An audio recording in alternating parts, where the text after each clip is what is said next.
네. 제가 사실 마지막 찍었던 그 4번째 영상에 이어서 지금 5번째 영상인 이 알아차림에 대한 영상도 다 찍었거든요, 어젯밤에. 그런데 어떻게 된 건지 모르겠는데 마이크에 소리가 안 됐나 봐요. 그래서 찍다가 중간에 날아가 버려가지고 소리만 날아갔어요. 그래서 기왕 이렇게 된 거 조금 더 방향을 바꿔서 조금 다른 내용으로 준비를 했습니다. 어제 했던 죽으면 나는 어디로 가는가, 이거에 이어지는 내용이긴 한데요. 오늘은 이 알아차림에 대해서 좀 더 이야기를 해보겠습니다. 자, 우리는 보통 의식이나 알아차림에 대해서 이야기할 때 자연스럽게 이렇게 생각합니다. 어떻게 생각하냐면 내 의식이 있고 내 의식이라는 게 있고 당신의 의식이라는 게 있다.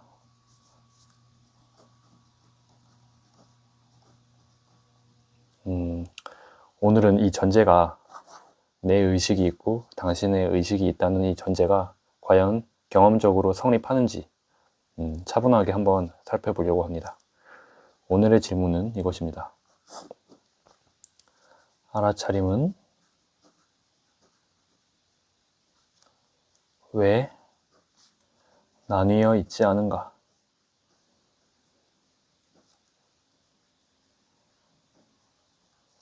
네, 이거고요. 기본적으로 구분을 한번 해볼게요. 우리가 세상을 인식을 할 때,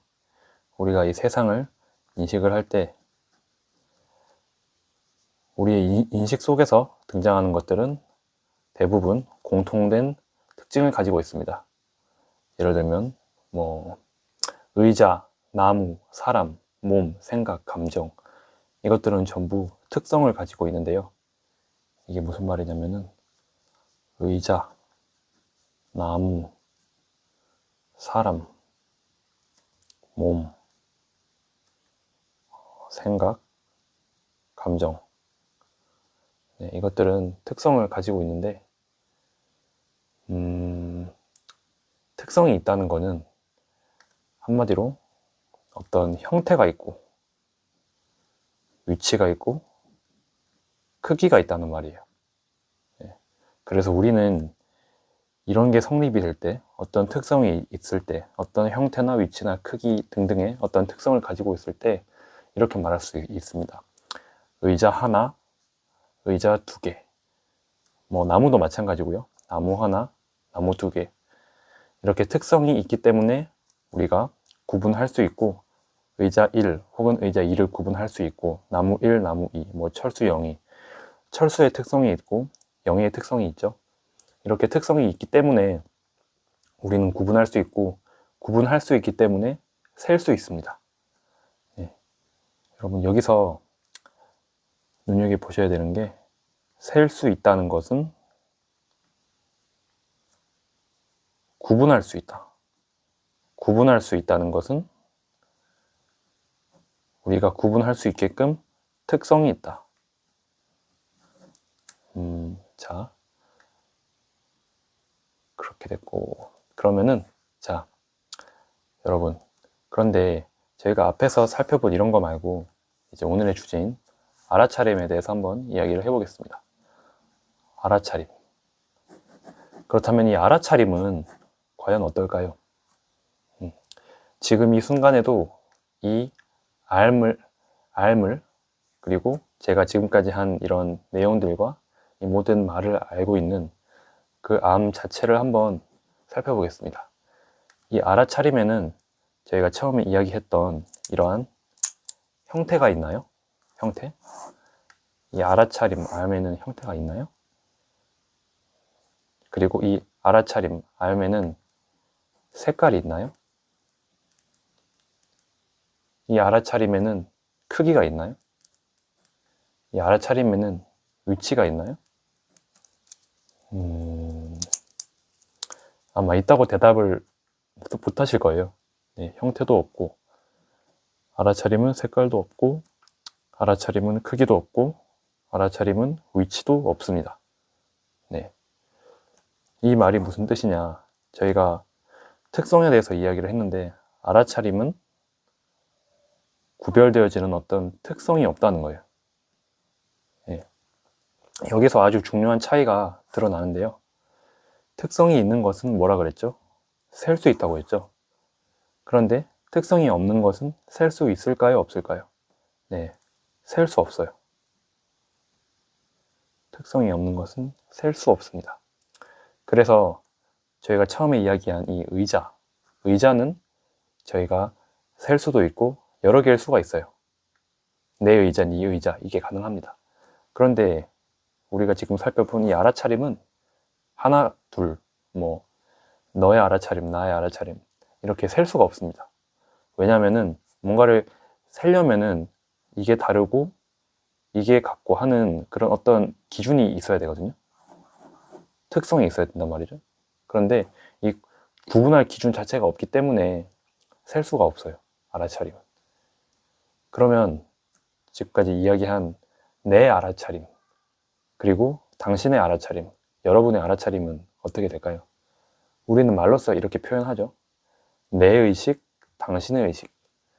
근데 이건 저희가 대상을 설명할 때 흔히 저희가 우리가 이걸 인식 주체라고 이야기를 하고 인식되어지는 것들을 인식 대상이라고 이야기를 하잖아요. 네, 그래서 이거는 저희가 어떤 대상, 인식 대상을 설명할 때 사용하는 언어 습관에 가까워요. 그래서 이런 모든 말을 떠나서 저희의 실제 경험을 한번 살펴본다면은 내 의식과 당신의 의식 안에 다른 장면이 나타나는 것처럼 보여요. 그렇죠? 저희가 지난 시간에 봤던 어떤 똑같은 사과를 본다고 했을 때도 다른 장면이 나타나고, 그러니까 의식이 다른 거 아니야? 이렇게 충분히 생각을 할 수가 있어요.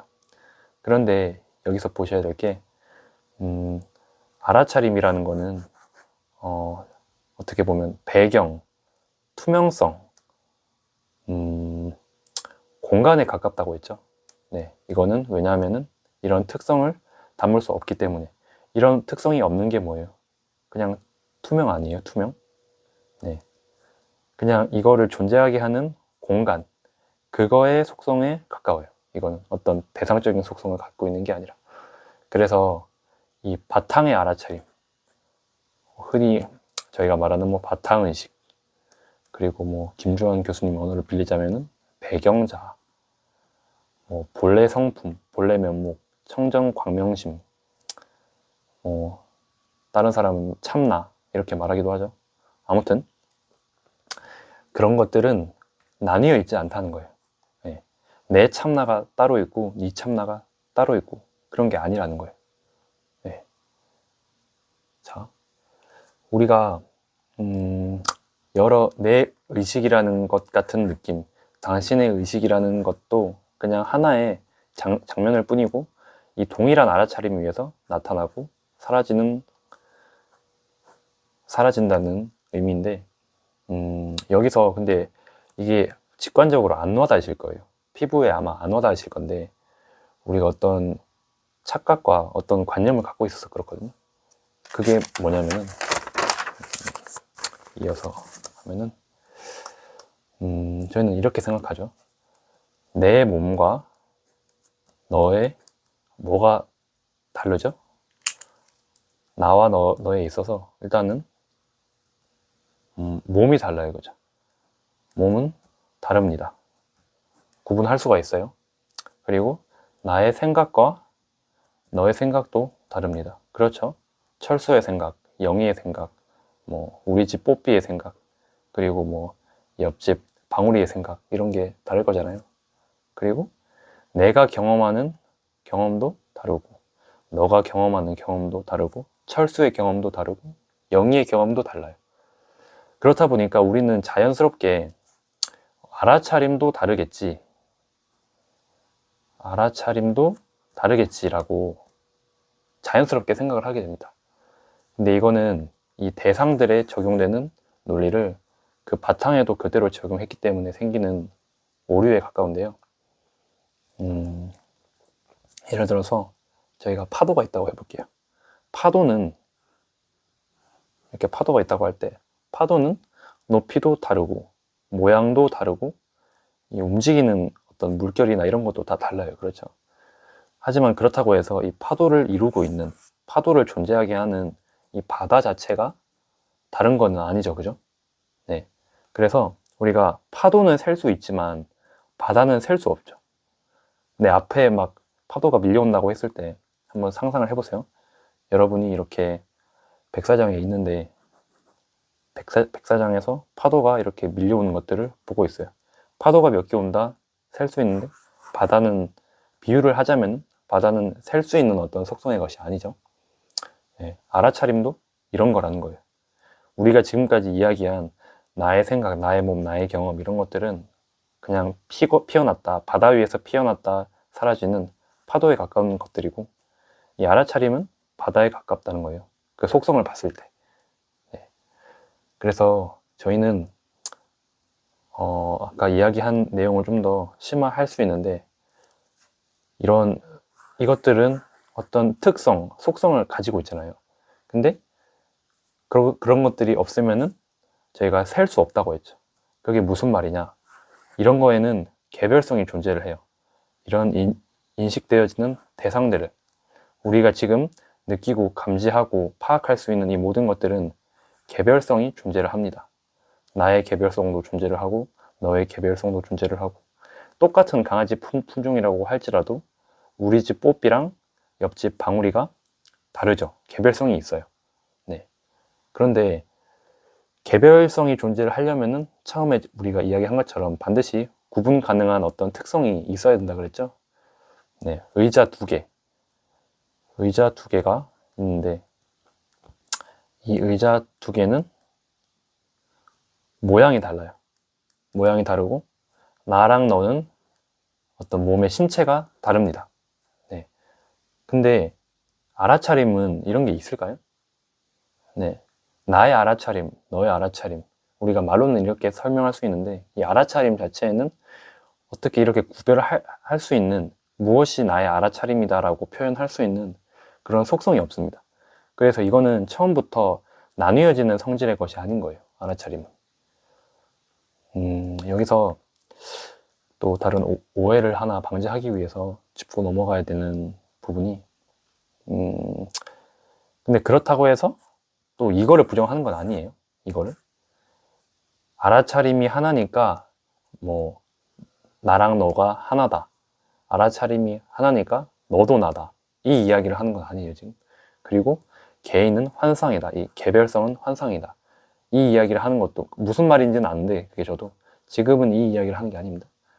또 여기서 더 나가면 뭐가 있을까요? 뭐 차별이 없어야 한다, 뭐 위계가 없어야 한다, 그런 이야기를 지금 하는 게 아니에요.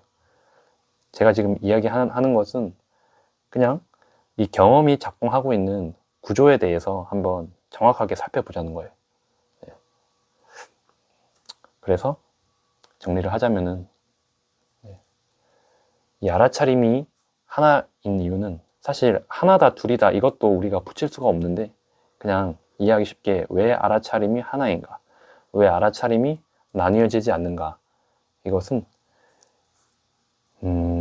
알아차림이 실제로 숫자로 하나 단일한 그게 있어서가 아니라 나뉘어질 수 있는 특징을 전혀 갖고 있지 않아서, 의자나 나무나 나나 너나 이런 특징을 전혀 갖고 있지 않아서 나눌 수 없기 때문에 우리가 하나라고 부를 수밖에 없는 거예요. 이것도 그냥 하나 둘, 이것도 우리가 그냥 만들어낸 용어에 불과한데, 그냥 이 알아차림은 그냥 늘 있는 거예요. 네. 네. 그래서 이게 좀 안 와닿으실 수도 있어요. 제가 짧은 시간 동안 진짜 그냥 핵심적인 엑기스만 전달해서 그런 거고, 이거를 또 방편으로 풀어서 하자면은 또 계속 설명을 할 수는 있거든요. 그런데 일단은 이 내용을 한번 천천히 생각해 보시고, 이거에 대해서 어떤 반론이 든다면은 그것도 그냥 그것대로 한번 생각해 보세요. 나는 왜 알아차림이 그럼에도 불구하고 아직도 나눠질 수 있다고 생각하는지, 충분히 그럴 수 있죠. 그런 생각이 떠오를 수 있습니다. 제가 말씀드린 이 내용들은 어떤 믿음을 드리기 위해서도 아니고 여러분들에게 제 말을 믿으라고 한 이야기도 아니에요. 그냥 지금 이 순간 여러분과 제가 각각 직접 확인해 볼 수 있는 경험의 구조에 관한 이야기입니다. 그러면 다음 영상에서는 이 알아차림 위해서 우리가 흔히 말하는 자의식이라는 게 있죠. 자아 혹은 자의식. 예. 그리고 나라는 이 느낌. 분명히 여러분도 지금 나라는 이 느낌이 있잖아요. 그렇죠? 이 알아차림과 조금 뭐 별개라고 하기는 그렇고 어쨌거나 때려야 뗄 수 없는 이 나라는 이 느낌이 있어요. 그렇죠? 그래서 이 나라는 느낌이 어떻게 만들어지는지 한번 이야기해 보도록 하겠습니다. 네, 감사합니다.